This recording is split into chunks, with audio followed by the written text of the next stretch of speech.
Hey everyone, welcome back to the Jedok Geom series, where we explore the Admiral sword, a Korean Joseon Dynasty sword form. Now if you haven't seen our previous videos, you can check them out above.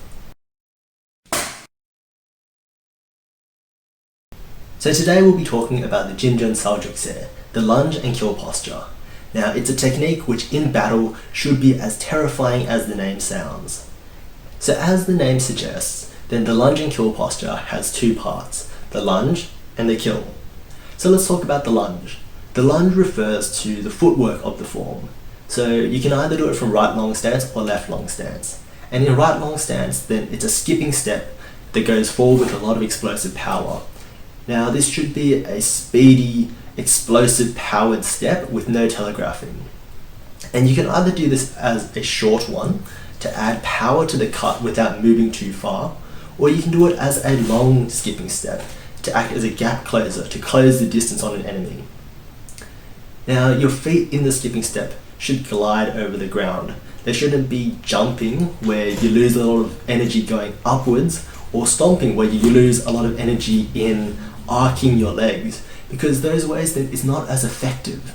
Whereas if you have your feet glide, then there's an effective transfer of mass forwards and you close the gap really quickly. So let's talk about left long stance.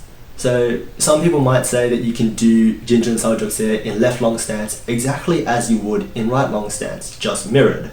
I personally disagree because I think the power bias that comes from using your dominant hand and the dominant leg in front is not insignificant. So I would say that it should always be done in right long stance. So from left long stance, then rather than doing a skipping step, it's like an alternate step where you step forward with the right foot. But rather than it just being a simple step forward, then you should really propel and push off from that left leg so that there's a really good mass transfer. So again, in left long stance, then you can either use it as a short step to add power or a longer step as a gap closer. So in both cases, this acts to add power and mass to the cut, because it doesn't matter how big your arms swing, the power comes from how much mass you put into it.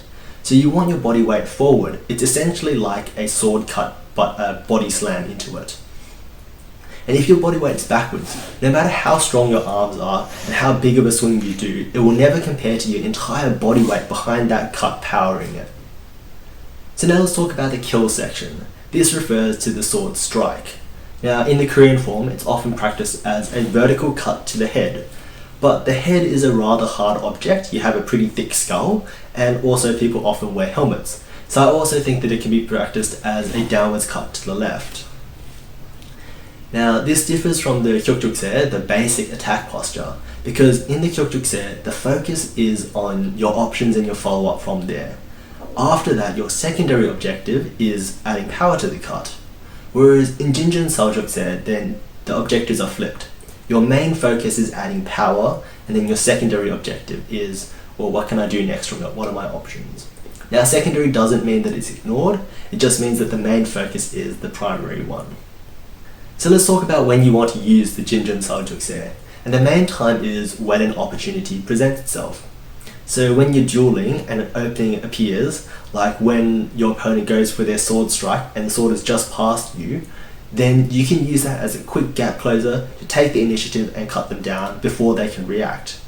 Now on a battlefield, if you see someone who's got their attention that's focused on someone else and they don't see you coming, you can zip in, end them, zip out, end somebody else. And that's another way that you can use it. Now the other way that you can use it is as a chase down. So if we look at the Turo, in part 4 of the Jedok Geom Turo, then there's a double Jinjun Saljukse, where it's done twice in a row in succession. And I think that Admiral Lee Rusong probably did this as a chase down to either reposition enemies, to move them into a certain place and make them retreat, or just to overwhelm them, to keep on closing in on them until they make a mistake and then his blade finds them and ends them. So those are probably the two times that you would use it. Other times you can use it are whenever you need power really, but there are other techniques of power that I'll go through later.